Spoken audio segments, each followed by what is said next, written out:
বছর 15 আগেও গ্রামে জঙ্গলে দেখা মিলত লটকন গাছের। সেসব গাছের ফল ছিল টক, তবে এখন ফলের মিষ্টতা অনেক বেশি। টক মিষ্টির স্বাদ জিভে আনে নতুন এক আমেজ। নরসিংদীর শিবপুর, বেলাবো ও রায়পুরায় ক্যালসিয়াম ও খনিজ উপাদান সমৃদ্ধ লাল মাটিতে লটকনের ফলন হয় ভালো। 2000 সালের দিকে এই এলাকায় এই ফলের বাগান করা শুরু হয়। এরপর বছর বছর বাড়ছে পুষ্টিগুণ সমৃদ্ধ ফলটির চাষ। আগে থেকে অনেক বাড়তি আছে, আগে তো মনে করো কম আছিল, প্রতি গৃহস্থ মানে বেশি বেশি সংগ্রহ করতেছে। মোটামুটি খরচ যায় আর কি। আমি এবার মোটামুটি ভালোই বিক্রি করছি। কম বেশি জেলার 6টি উপজেলাতেই ছড়িয়ে পড়েছে লটকন চাষ। চলতি বছর ফলন কিছুটা কম হলেও দাম বেশি হয় খুশি চাষিরা। দেশের নানা প্রান্ত তো বটেই, লটকন এখন এক রপ্তানি পণ্য।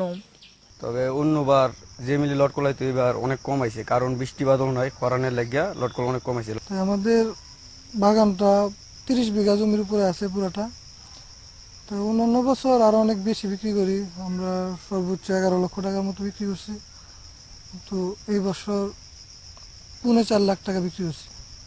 লটকন চাষ বৃদ্ধিতে এবং চারা উৎপাদন সহ চাষিদের নানাভাবে সহযোগিতা দিচ্ছে কৃষি বিভাগ। বিভিন্ন প্রকল্পের মাধ্যমে চারা উৎপাদন করি এবং সেই চারা কৃষক পর্যায়ে আমরা প্রদর্শনী প্লটের মাধ্যমে আমরা সেগুলো কৃষক পর্যায়ে সম্প্রসারণ করছি এবং সেই সম্প্রসারণের মাধ্যমে ব্যাপক ফলন হচ্ছে এবং আকর্ষণীয় এবং অত্যন্ত উন্নত মানের লটকন পাওয়া যাচ্ছে। নরসিংদীতে লটকন বাগান এখন 581 হেক্টর জমিতে ছড়িয়েছে বলে জানিয়েছে কৃষি বিভাগ। ইফাতারা, ইন্ডিপেন্ডেন্ট নিউজ।